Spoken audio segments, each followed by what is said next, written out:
teman-teman terkasih, jumpa lagi dengan saya Linda Wahyudi. Kali ini saya ingin bercerita tentang suatu hal mungkin ada gunanya buat teman-teman sekalian. Jadi begini teman-teman, kan sering banyak orang mengatakan hati yang gembira adalah obat. Sebenarnya apa sih hubungan kaitan antara mind, body, and soul itu? Nah, ada hubungan neurokimia antara otak dan tubuh.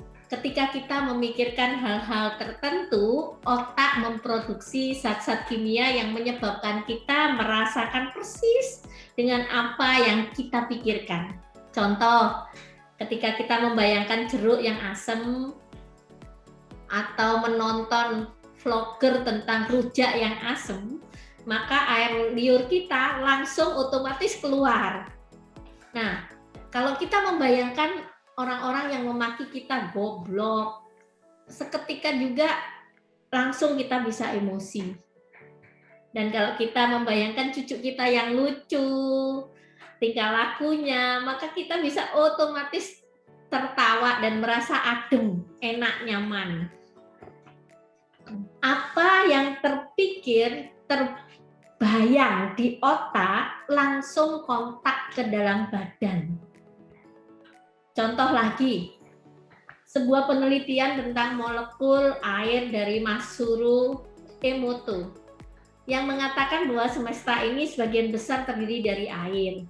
Ketika kita memikirkan yang baik, penuh cinta, welas asih, maka partikel air di dalam tubuh berubah otomatis membuat tubuh kita menjadi sehat. Nah, teman-teman, kayaknya semua orang sudah tahu bahwa hati yang gembira itu obat. Ya, hati yang gembira itu katanya meningkatkan imun tubuh.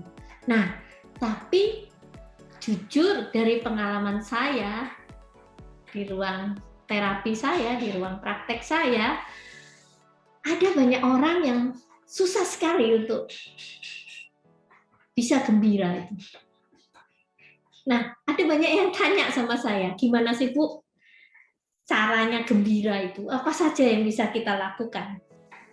Nah, menurut saya nih, cara yang gembira yang pertama adalah putuskan dulu bahwa Anda mau gembira. Putuskan dulu itu, yang paling penting itu. Anda memutuskan bahwa saya mau membuat hidup saya gembira, bahagia.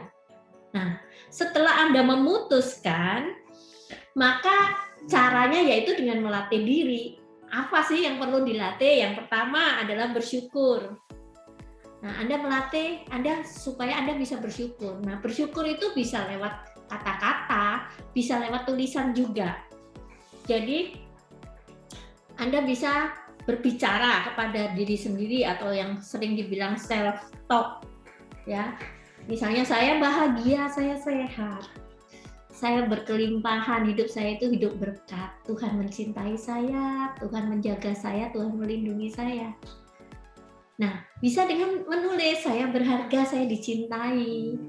Saya sungguh mencintai diri saya dan saya menghargai diri saya. Saya sehat, saya bahagia, saya berkelimpahan, Tuhan Allah itu baik pada saya. Bisa dituliskan. Atau juga bisa berlatih dengan cara apa? Dengan cara lakukan hal-hal yang kita sukai.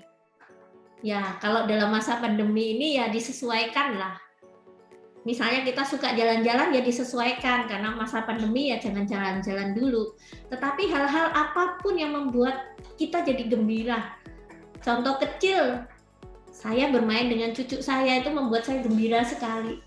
Saya gendong dia, saya nyanyi buat dia, itu membuat saya gembira. Mungkin ada teman-teman yang suka memasak, atau suka dengan kerajinan tangan, atau suka membuat kue, atau suka apapun. Ada teman saya yang suka bersih-bersih rumah, loh. Pandemi itu dia bersih-bersih terus begitu. Nah, jadi hal-hal kecil apapun yang kita suka, itu kita lakukan. Nah, ada yang suka berolahraga, ya lakukan olahraga. Misalnya keadaan tidak memungkinkan kita nge-gym, ya sudah lakukan di rumah saja. Kalau saya jalan di sekitar rumah, kebetulan rumah saya dekat dengan lapangan renon, jadi saya jalan ke sana. Karena lapangannya besar, saya jalan di luarnya, jadi saya merasa aman, fine. Walaupun dalam masa pandemi saya nggak deket-deket orang, saya nggak kumpul-kumpul orang.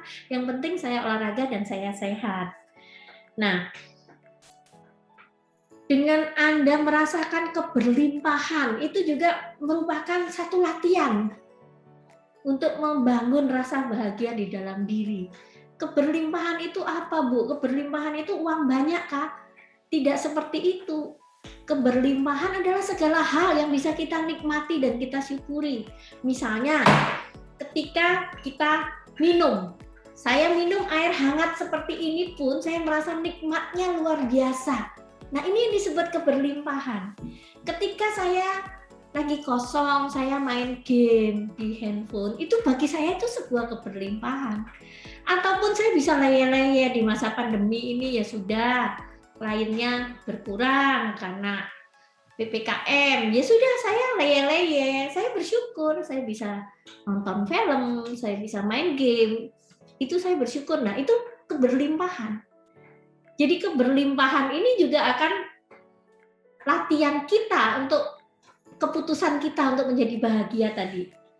Nah, ada yang suka baca buku, ya baca buku lah. Kalau Anda suka baca buku lah. Pokoknya intinya banyakin waktu bagi me time diri sendiri. Kalau mungkin teman-teman di sini mengatakan, ya saya kan harus bekerja, ya bekerjalah, dinikmati pekerjaan itu dengan keberlimpahan tadi, jadi bersyukur bahwa kita masih bisa kerja. Dan banyak lagi pokoknya. Mungkin Anda senang ngerumpi dengan teman di grup WA, kita ketawa-ketawa. Nah, itu suatu latihan juga untuk membuat kita jadi bahagia. Jadi teman-teman, banyak sekali cara untuk membuat kita bahagia. Dan mungkin juga ada satu cara lagi, yaitu latihan penyadaran. Latihan penyadaran itu apa, Bu?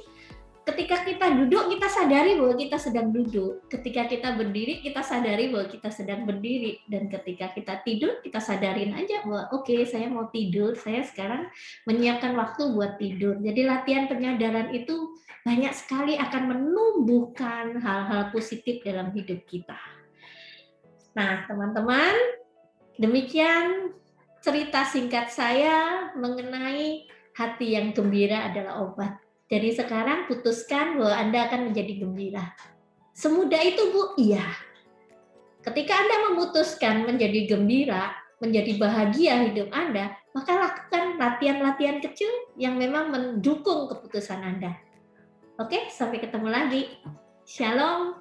Semoga hati yang gembira dari kita semua mengobati semua orang yang saat ini mungkin sedang berkesusahan atau yang sedang sakit. Karena gembira itu menular. Sampai jumpa. Terima kasih.